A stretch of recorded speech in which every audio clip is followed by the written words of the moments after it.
Jangan meng-hire karyawan karena kita nggak mampu.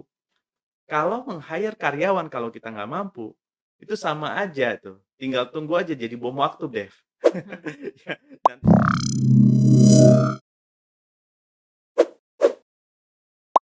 Kalau ngomongin juga nih soal pola pikir, sebenarnya menurut Coach Ihsan nih, seorang entrepreneur itu, berarti kan nggak boleh yang namanya punya fixed mindset ya. Ini sering banget kayak ngomongin tentang fixed mindset dan grow mindset. mhm. Sebenarnya seberapa penting sih mindset kita menjadi seorang entrepreneur dalam mengambil keputusan-keputusan berbisnis? Nah, itu dia. Biasanya kalau sudah paham benar ya secara ilmu tekniknya, ya, teknik atau ilmu konten tadi ya, Coach bilangnya ya. Nah, ada beberapa pebisnis yang, mandek atau stagnan, tapi dia nggak mau belajar lagi nih bagaimana mengembangkan bisnisnya. Nah, dia sudah expert, sudah jago di bidangnya, tapi dia nggak mau berpikir bagaimana ada keilmuan dan metodologi yang diperlukan. Nah, untuk bisa bisa dapat ilmu-ilmu yang untuk mengembangkan bisnis, Dev, dia harus punya growth mindset. Nah, growth mindset itu kan ngebuka, eee, pola pikir baru ya, untuk hasil yang baru yang diinginkan dia. Nah, makanya kalau ada istilah dibilang tuh, kalau mau belajar tuh kosongin gelas dulu. Nah, ya biasanya Dev, kalau sudah jago gitu ya, hal-hal teknis dia udah, dagang udah jago ya, kemudian, buat produk mungkin udah jago. Nah, misalnya buat kue nih, ya kan. Nah, kuenya enak, banyak yang beli, duitnya juga banyak, omsetnya banyak. Nah, tapi kalau mengembangkan bisnis, apalagi mau di-franchise-kan, nah dia udah nggak tahu. Dia udah, nggak tahu caranya gimana. Nah, kadang-kadang kalau mau diajarin atau ikut pelatihan atau mungkin di-coaching, ya, dia kalau growth mindset, dia akan mudah untuk mendapatkan ilmu-ilmu baru. Tapi kalau udah fix mindset, ya udah, dia gitu-gitu aja gitu. Oke. Akhirnya apa, Dev? Ya bisnisnya nggak berkembang gitu. Mhm.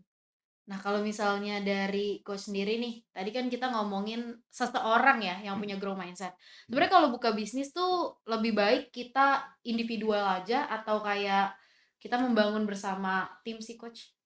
Oke, untuk tahap awal mungkin ya, kalau kita mau individual itu lebih mudah bergerak, lebih fleksibel karena value kita belum tentu bisa diterima oleh value, yang lain gitu ya, diterima oleh orang lain gitu. Nah, maka, sebaiknya untuk awal-awal bisa sendiri dulu gitu ya. Kemudian kita sudah ketemu ya, bidang mana yang kita oke, bidang mana yang kita nggak oke. Kalau dalam manajemen kan ada pemasaran ya, ada operation, ada human resource ya yang fokusnya ke people, kemudian ada fokus keuangan, administrasi. Nah, hal-hal gini, membuat kita kalau mau mulai bisnis itu kita coba dulu kita sukanya di mana. Mana pekerjaan-pekerjaan yang kita fun, yang kita oke gitu ya. Kemudian setelah kita, eee, menjalani, kita tahu weakness kita di mana, nah itu saatnya membuka peluang untuk bisa berpartner.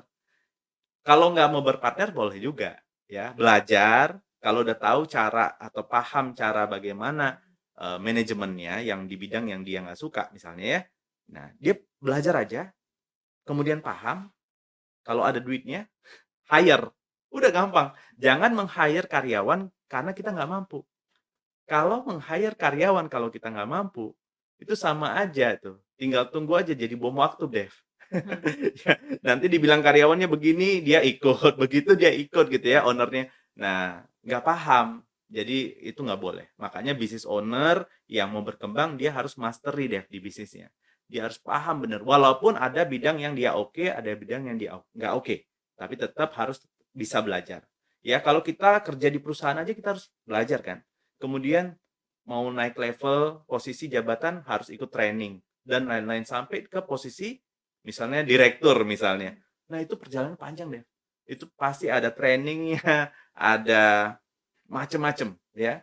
Nah, ini makanya owner kalau dia mau naik kelas menjadi bukan hanya pedagang tapi bisa jadi pebisnis dan entrepreneur, dia harus berkarir di bisnisnya.